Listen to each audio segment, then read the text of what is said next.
Bonne année à tous. J'espère que vous n'allez pas entendre les feux d'artifice qui se passent dans ma rue.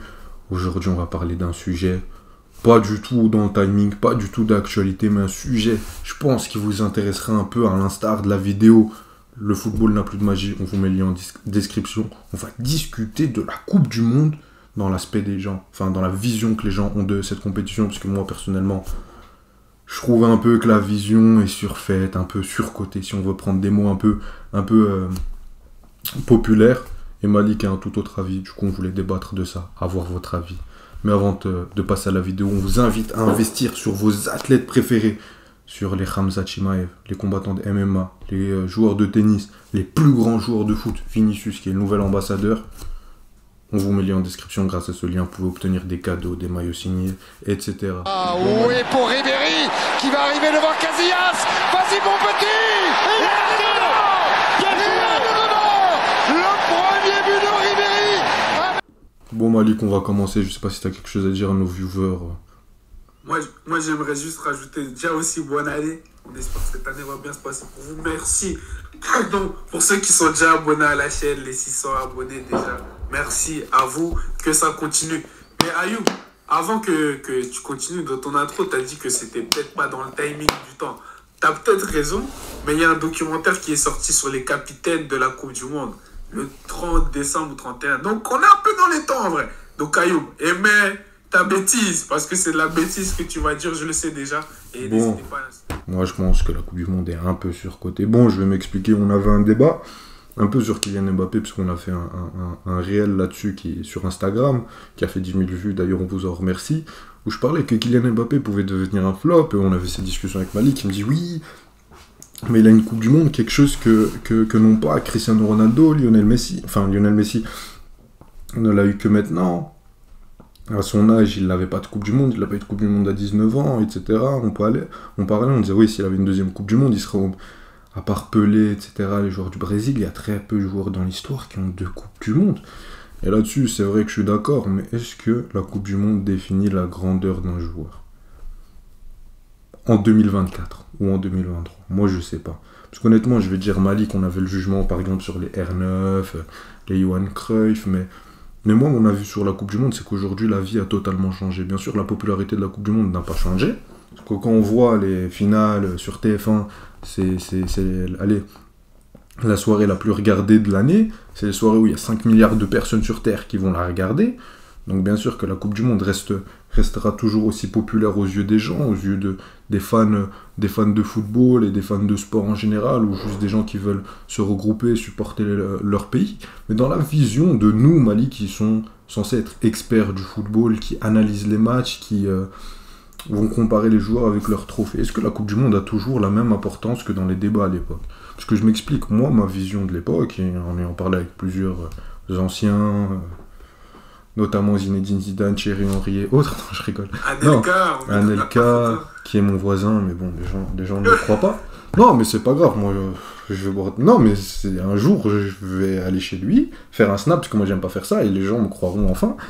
Mais plus sérieusement, et à l'époque, on n'avait pas les mêmes moyens qu'aujourd'hui, enfin, les mêmes dispositions pour regarder du football international. Aujourd'hui, une personne comme moi ou Malik, on regarde minimum 10 matchs par semaine. Moi, je sais tout ce qui se passe en Serie A, je sais tout ce qui se passe en Liga, je sais tout ce qui se passe en Ligue 1, je sais même qui est champion en D1 autrichienne. Bon, là, c'est facile, c'est Salzbourg. Mais en général, on connaît le football européen par cœur. À l'époque, c'était totalement différent. On suivait son équipe, donc si on était fan de Chelsea, on allait regarder un peu l'APL, les gros matchs, Chelsea, le Classico, la Ligue des Champions, les gros matchs, et les compétitions internationales. C'est pour ça que le jugement des gens était beaucoup porté sur ces compétitions internationales-là. Aujourd'hui, on est dans un football totalement différent. Déjà, où je pense que la Ligue des Champions a élevé de niveau. Enfin, je ne sais pas si elle a élevé de niveau, mais j'ai l'impression qu'aux yeux des gens, il y a plus d'importance à la Ligue des Champions qu'avant. Parce qu'il y a des légendes d'avant qui n'ont pas gagné. Aujourd'hui, un joueur qui n'a pas gagné minimum 2-3 Ligues des Champions, on ne parle pas de lui comme un très grand joueur. Donc je pense que la vie a été totalement changée par rapport à ça. Donc déjà là-dessus, je pense que la Coupe du Monde a changé. Et honnêtement, quand je vois à quel point le football de club, en termes de niveau, tout ce que vous voulez, mais une vitesse, aux championnats internationaux, surtout la Coupe du Monde, La Coupe du Monde 2022, Malik, on a commencé nos vidéos par ça. J'ai regardé tous les matchs, j'en ai manqué peut-être 2. Même quand j'étais en voiture, j'avais mon téléphone, je regardais les matchs. J'étais insociable à ce moment-là. Personne ne me reconnaissait. J'étais un zombie. J'ai kiffé ma Coupe du Monde. C'est la plus belle Coupe du Monde que j'ai vue de mes yeux. Et Malik, j'ai regardé un match de Première Ligue ensuite. Et je te parle pas d'un City-Liverpool. Hein. Ouais, Tottenham, j'avais Tottenham-Brentford, je crois. Oui, je me rappelle que c'était Brentford. Je sais plus c'est contre qui. Je pense même pas que c'était contre Tottenham. Mes yeux, ils suivaient plus. J'arrivais plus à suivre le rythme. J'arrivais plus à suivre l'intensité. J'arrivais plus à suivre le niveau technique.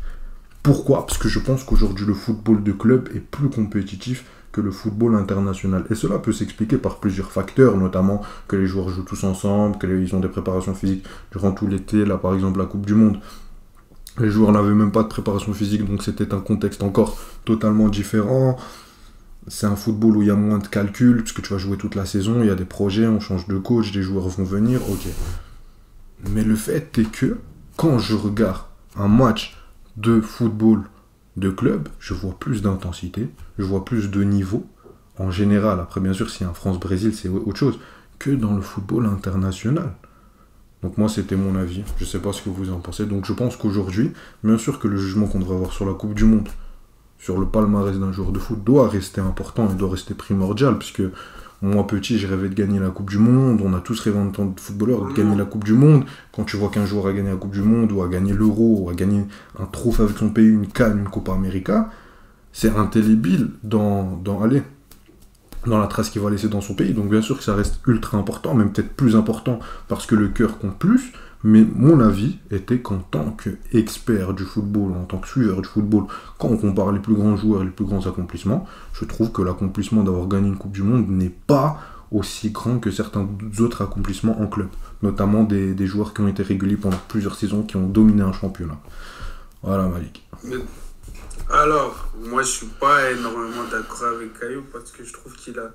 Enfin, je trouve qu'Ayoub et moi on a une vision différente de ce qui est à retenir le plus dans la carrière de joueur. Parce que là, au-delà de la compétition, du fait que la vision des gens trouve ça trop surcoté, surtout le poids que de gagner une Coupe du Monde peut avoir sur la vision qu'on a des joueurs. C'est plus ça le problème qu'Ayoub a, on va dire. Alors que moi, au-delà des titres, Ayoub, au-delà du titre de gagner la Coupe du Monde, pour moi, un joueur, un sportif, là, je parle même pas que de foot. Même si on va dans ton autre sport préféré après le foot, ou avant, là, on ne sait plus. Avant le foot. Tu voulais faire des débriefs de MMA. Ben, même au UFC, pour moi, pour un sportif, le plus important, c'est l'impact qu'il a eu. C'est comment il sera retenu plutôt que les titres. Je m'explique. Pour moi, quelqu'un qui a... allez... Je vais abuser dans les stages de foot, Ayoub, je sais pas si t'en as fait. Tu vois qu'on fallait faire des dribbles, c'est l'échauffement. Les coachs, quand on a 8-9 ans, hein, je parle, les coachs ils disent de faire des dribbles. Pour pas dire le nom passement de jambes, roulette, etc., ils donnaient des noms à ces gestes. Oh, maintenant on fait une Zidane, roulette. Drogba, je vais mettre mon nom dedans. Les gens, ils appellent ça le Ronaldo Shop aujourd'hui. Mais à mon époque, on appelle ça la Drogba, quand il avait fait contre Newcastle, etc.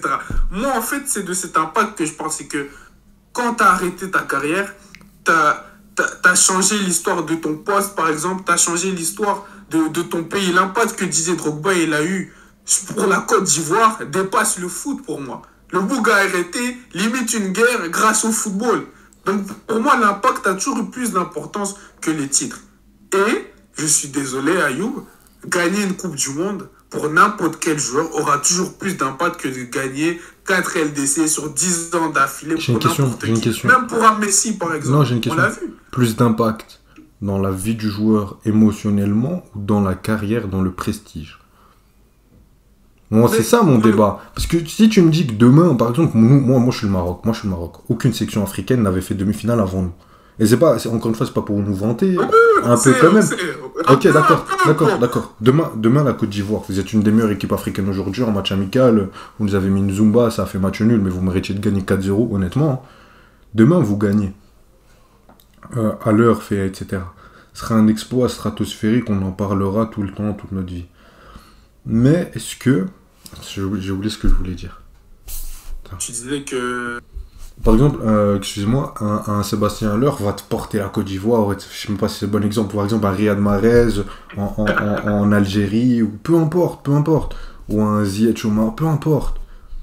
On parlera de lui comme un exploit incroyable. Ok, dans le cœur de l'Afrique en général, ou dans le cœur des Algériens, peu importe, ça restera marqué à vie, ça aura marqué l'histoire du football. Encore plus que quand la France gagne une Coupe du Monde ou une Espagne. Je peux juste terminer sur ça. Bien sûr que dans nos esprits, on retiendra plus la Coupe du Monde de Riyad Mahrez gagnée que ces Ligue des Champions. Mais quand on va te parler de la carrière du joueur, est-ce que ça suffira pour le comparer à Lionel Messi ou à Ronaldinho ou à tous ces joueurs-là? Non, parce qu'on saura très bien. Et le fait de mettre juste une Coupe du Monde dans l'accomplissement d'un joueur et dire que c'est le but ultime, je sais pas. Peut-être dans... Le truc, Et surtout que, pardon, tu parlais de prestige et de cœur, mais est-ce que le cœur a à voir avec le prestige? Ok, c'est bien, ton rêve, c'est de gagner la Coupe du Monde, mais est-ce que dans le prestige, dans toute une carrière de 15 ans, est-ce que c'est ce qu'on retiendra si à côté, en club, ça n'était pas bon? Je te parle de nous, les suiveurs du foot, je te parle pas de la vision des gens en général, parce que là-dessus, je suis d'accord.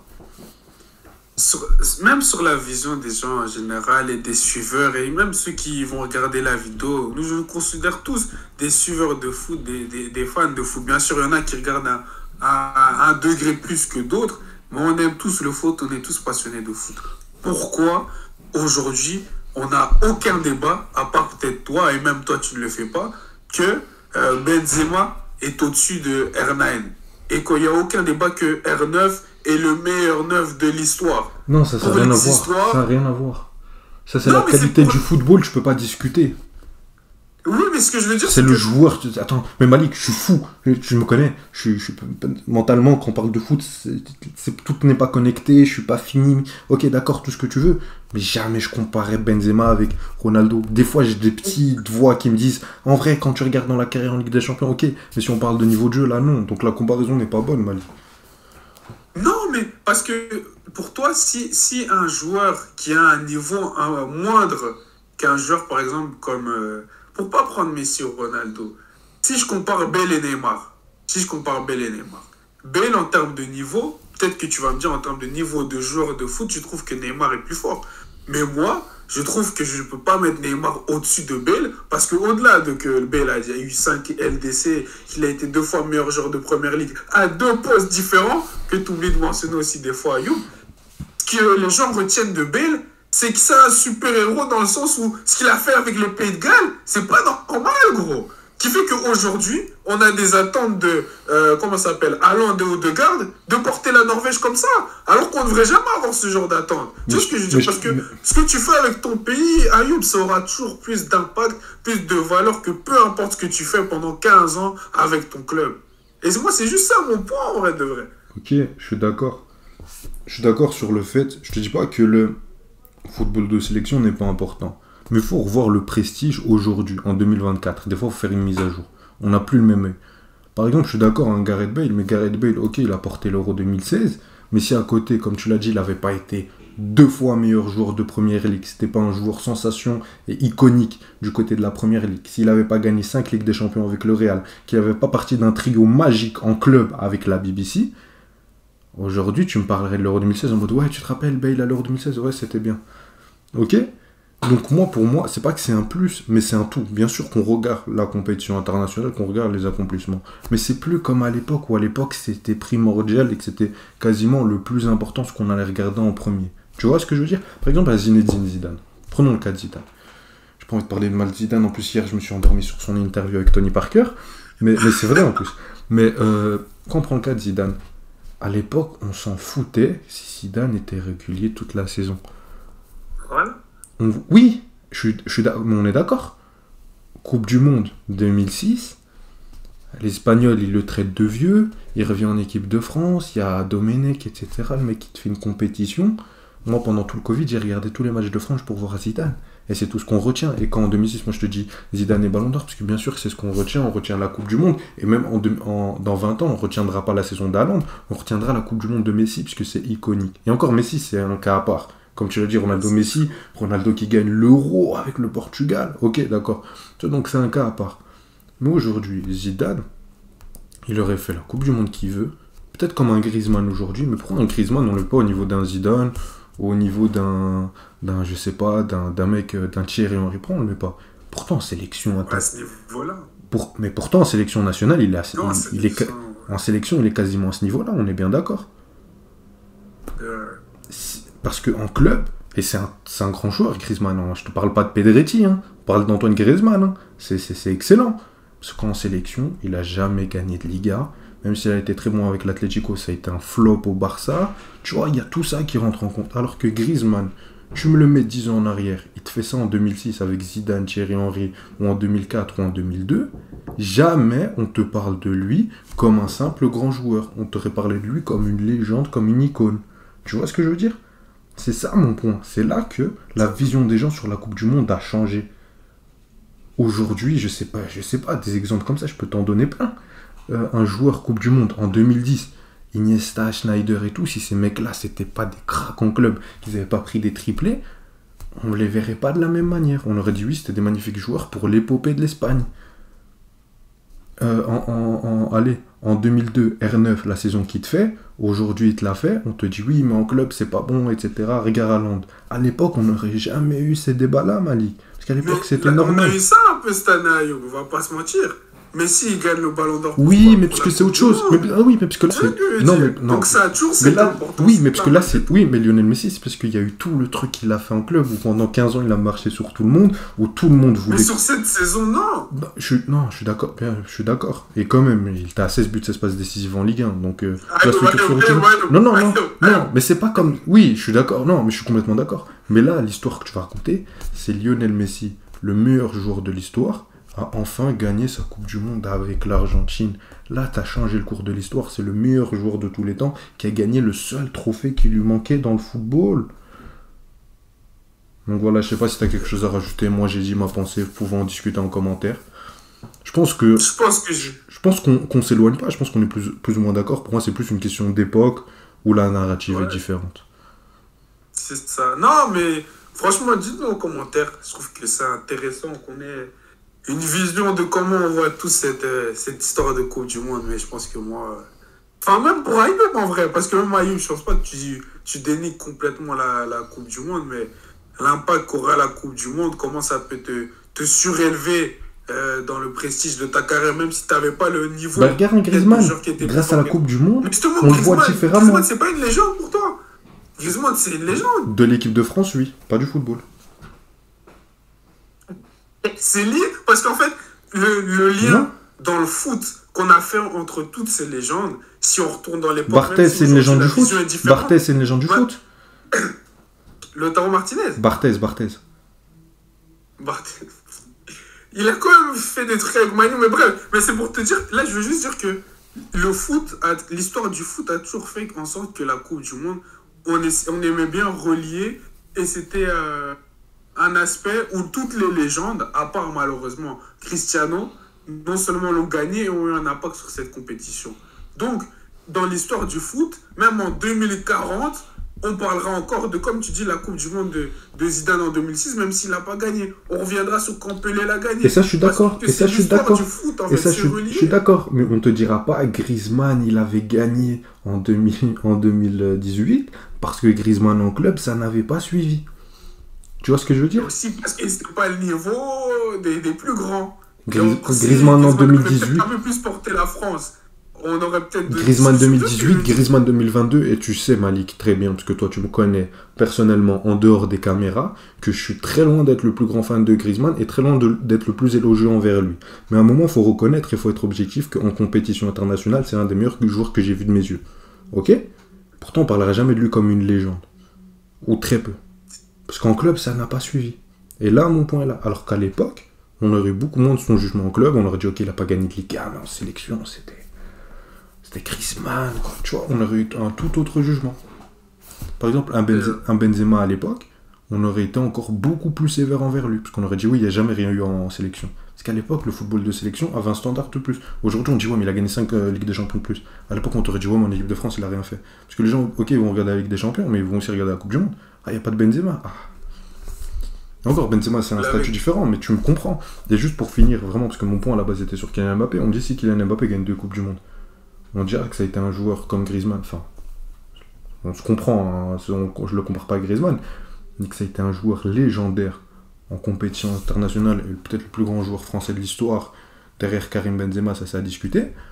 Mais non, c'est bon, c'est pas le sujet.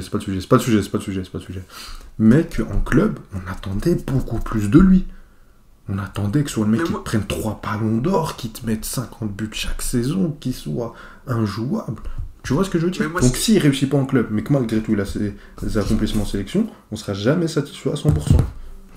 On va finir sur ça, et ne vous inquiétez pas, encore bonne année, merci à ceux qui sont déjà abonnés, qui vont commenter, etc. Mais moi, j'ai juste finir en disant que, je t'ai donné le scénario, Mbappé prend 2 Coupes du Monde, il a joué 3 finales, il gagne juste une Ligue des Champions avec Paris, il a que 1 ballon d'or ou 2, gros, il est dans le statut de comparer au Messi Ronaldo, même si c'est injuste par rapport à leur domination qu'ils ont eue, parce qu'il aura 2 Coupes du Monde et 3 compétitions de Coupe du Monde où il aura excellé. Moi, c'est juste là où tu dis que ça veut dire qu'on surcote la Coupe du Monde. Non, c'est juste l'impact qu'a cette compétition dans l'histoire du foot. Je suis d'accord, mais je pense qu'aujourd'hui, elle a plus la même vision. Il n'y a plus la même importance. Mais bon, je pense qu'on a assez discuté là-dessus. Je pensais qu'on allait beaucoup plus se crier dessus. Moi, je dis viens, vidéo t'es mort, mais ça a été plutôt pisse. J'espère que vous serez pareil en commentaire. Dites-nous votre vision, ce que vous en pensez. Bonne année encore une fois à vous. 2024, on va vous spammer de vidéos, de réels sur Insta. On va être des harceleurs, vous allez nous voir partout, créer des effets. Ouais, vous n'êtes pas prêts, Abonnez-vous. Vous n'êtes pas prêts. Non, mais abonnez-vous, activez la cloche, il y a du nouveau qui arrive. On essayera aussi en 2024 de faire participer les viewers, pourquoi pas en vidéo, pourquoi pas en stream. On vous prépare plein de nouveautés. Un grand merci à toi, Malik. Salut. Merci à toi, Ayoub. Bonne année, Ayoub. Merci.